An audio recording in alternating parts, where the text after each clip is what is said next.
And we are back with the fourth segment of the GSMC Basketball Podcast presented by the GSMC Sports Network.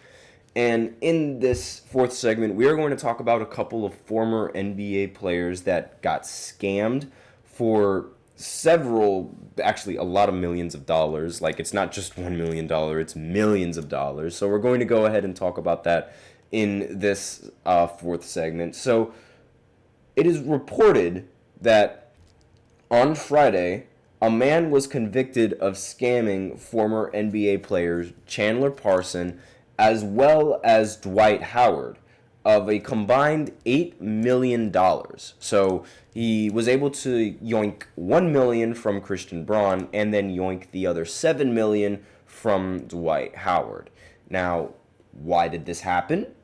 Well, according to this article, quote, a Georgia businessman was convicted Friday on 5 counts by a federal jury in Manhattan of defrauding former NBA players Dwight Howard and Chandler Parsons of a combined $8 million in 2021.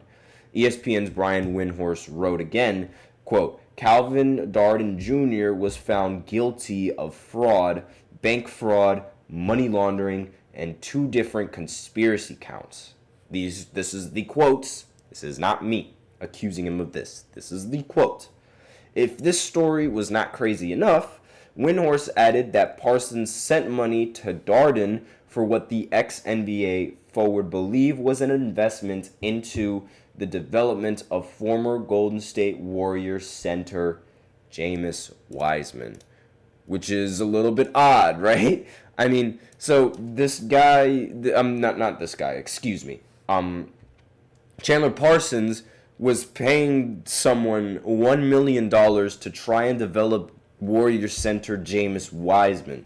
And according to Legion of Hoops, who ended up tweeted out, Calvin Darden Jr. was convicted of scamming Dwight Howard, Chandler Parsons.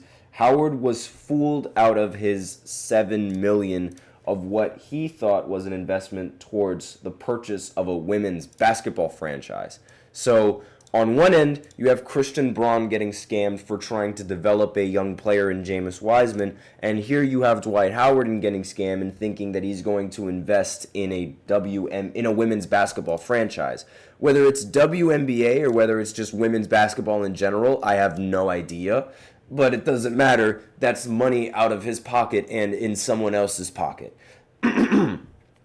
Excuse me.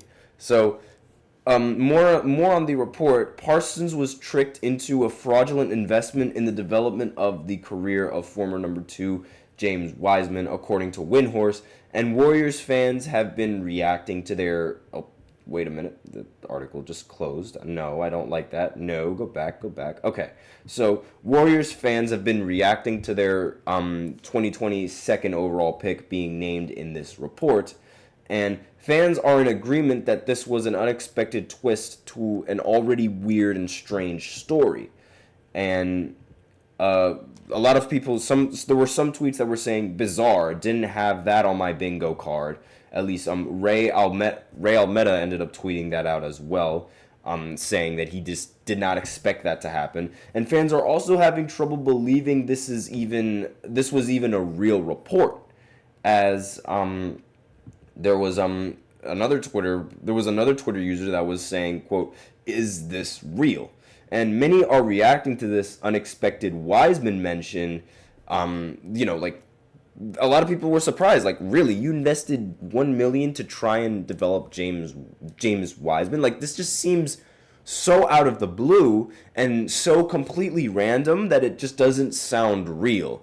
And according to several other reports that I've looked at, this is real, and this definitely happened. Like, this is very, very real. Other fans have also poked fun at Golden State for their own failed development of the second overall pick, as another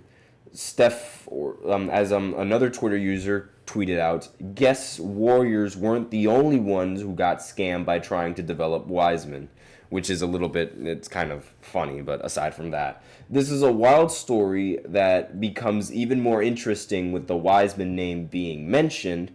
And, I mean, really, everyone knows that it's like, you don't really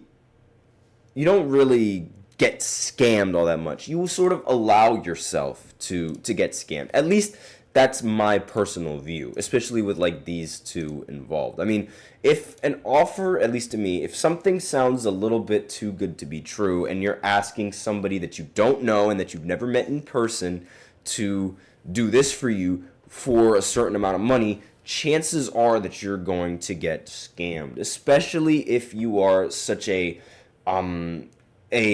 person that knows how to make money and a person that already has a lot of money in their bank account. You're going to be susceptible to a lot of scammers and a lot of people, especially being somebody who's famous. Like, you're going to be susceptible to a lot of scams. Now, I don't know what made Chandler Parsons think that this person would have been able to develop James Wiseman. Like, I'm very, very surprised that that's even like a possibility. Because, I mean, James Wiseman is just a bust in the NBA right now. And he's nowhere near the type of player that the Warriors expected him to be. But aside from that, this is a rule of thumb for everybody. Do not give money to random people. Do not give money to people that you don't know. And do not give money to people that you feel could develop James Wiseman. Because no one can develop James Wiseman. No, I'm just kidding. But really, though, it seems like a very tough situation. Now, with Dwight, same thing sort of applies. Don't give money to somebody that you have no idea, like that you don't know in person. Don't give money to somebody unless you know they're going to invest it in this.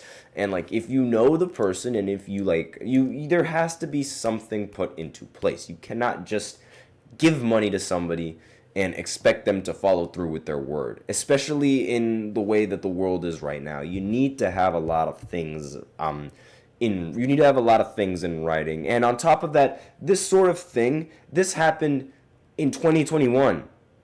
Like, it took 3 years for this to come to light and for it to be proven that he ended up scamming. So it's like, there's a chance that you're not going to see that money anymore. And it's like, it's just, that's not it. Like, you can't afford to do that. And you cannot, it's just, I have no idea whether or not this was just, a flat out mistake and somebody and if somebody just messed up. I have no idea. But this just, it's a crazy story. And I feel like this is something that shouldn't really happen, especially if you're an NBA player. I mean, there's so many, I'm sure that Dwight Howard knows a lot of coaches and a lot of other people, not Dwight Howard, excuse me. I'm sure that Parsons knows a lot of coaches and a lot of other players and like a lot of veterans that could possibly help Wiseman develop his game. He did not have to resort to $1 million and paying somebody to try and develop him. I don't know. That's just me. This whole situation is a little bit weird. And as for Dwight Howard, this could be seen as just a little bit of a mistake because at the end of the day, he wanted to invest in a women's basketball franchise. And I don't know exactly what the offer was. I don't know if it was an offer that he just could not refuse or something like that. But again, it seems so random and it seems so out of the blue. But that's essentially the report that I have for all of you guys. Again, don't trust random people online.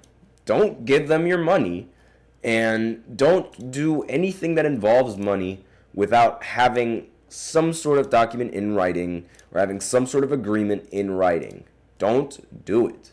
You are putting yourself at a huge disadvantage, and you're putting yourself susceptible to scams. They're lucky that they have fantastic lawyers and that they were able to prove that he got scammed, but still, and both of them got scammed, excuse me, but still, this is a situation that can easily be avoided.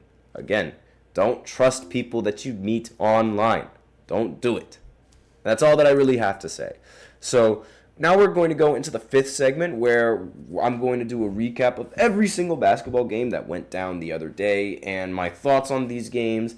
And now, obviously, I did not watch the entirety of the games, mainly because there was football going on. And whenever there's football going on, I always watch my football, especially my New York Giants, who ended up winning the other day. So, ha! But aside from that, we're going to go ahead and go into the fifth segment where I talk about all of the games that ended up, all the preseason games that happened. I'll talk to you about the score, I'll talk to you about the best players, talk to you about my thoughts because I did watch some of the highlights. I just didn't watch the full game. So I'll be right back after this short break. Be sure to stay tuned.